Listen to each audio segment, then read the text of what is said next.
It's my first time driving an electric car, so once I got over the initial shock of not having a clutch, I really enjoyed the experience. I couldn't believe how quiet the vehicle was for starters, or how smooth the ride it was.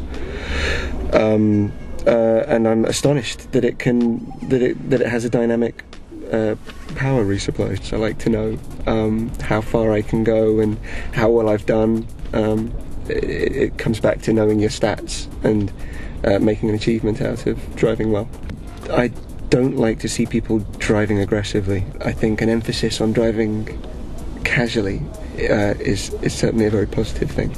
It's nice to see a car that rewards you for that and almost allows you to compete with yourself for economy.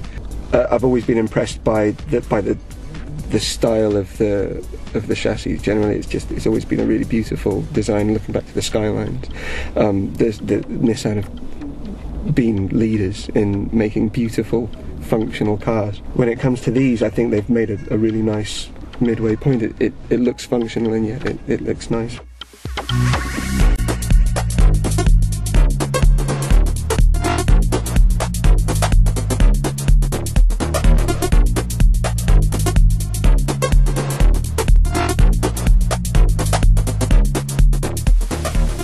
I really liked it. The first thing that shocked me is how quiet it was. I didn't think the interior would be as nice.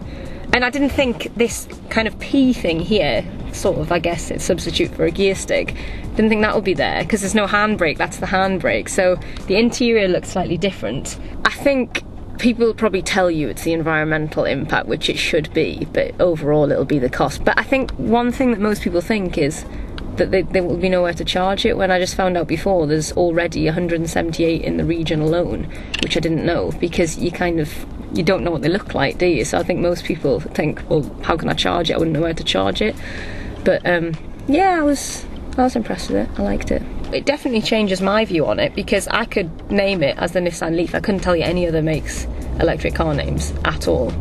So I think it's good for Nissan, definitely.